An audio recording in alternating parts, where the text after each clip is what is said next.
France যেন এক টুকরো বাংলাদেশ। স্থানীয় সময় বিকেল 5টার আগে প্যারিস ও আশেপাশের বিভিন্ন প্রান্ত থেকে মিছিল নিয়ে ঐতিহাসিক রিপাবলিক চত্বরে এসে জড়ো হন কয়েক হাজার মানুষ। এ সময় কারো হাতে ছিল জাতীয় পতাকা, কারো মাথায় বাঁধা, কেউ উড়ান আবির, আবার আবির লাগিয়ে দেন একে অপরকে। নারী পুরুষ নির্বিশেষে সবাই অংশ নেন এই বিজয় উল্লাসে।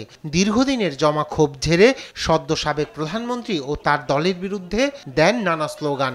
এ সময় স্লোগানে মুখরিত হয়ে ওঠে প্যারিস নগরী। আনন্দ উল্লাসের পাশাপাশি জাতীয় সঙ্গীত ও পরিবেশন করা হয় দেশাত্মবোধক গান। এ সময় উচ্ছ্বাসে ফেটে পড়েন উপস্থিত প্রবাসী বাঙালিরা। দেশ স্বাধীন হওয়ার পর কিভাবে আনন্দ করেছে সেটা তো আমরা দেখিনি, তবে এবার বিদেশে বসে সাধারণ মানুষের আনন্দ দেখলাম। দ্বিতীয়বারের মতো দেশ স্বাধীন হয়েছে, বন্ধুদের নিয়ে আনন্দ উপভোগ করেছি।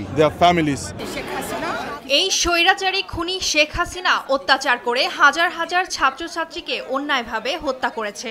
হাজারো ছাত্রের প্রাণের বিনিময়ে আজকের এই বিজয় আমরা ছিনিয়ে এনেছি।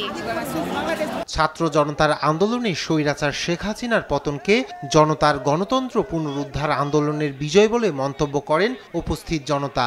এ সময় সকল প্রবাসীকে ঐক্যবদ্ধ থাকার অনুরোধ জানান তারা। রায়হান কবির শুভ্র, নিউজ ডেস্ক, দেশ টিভি।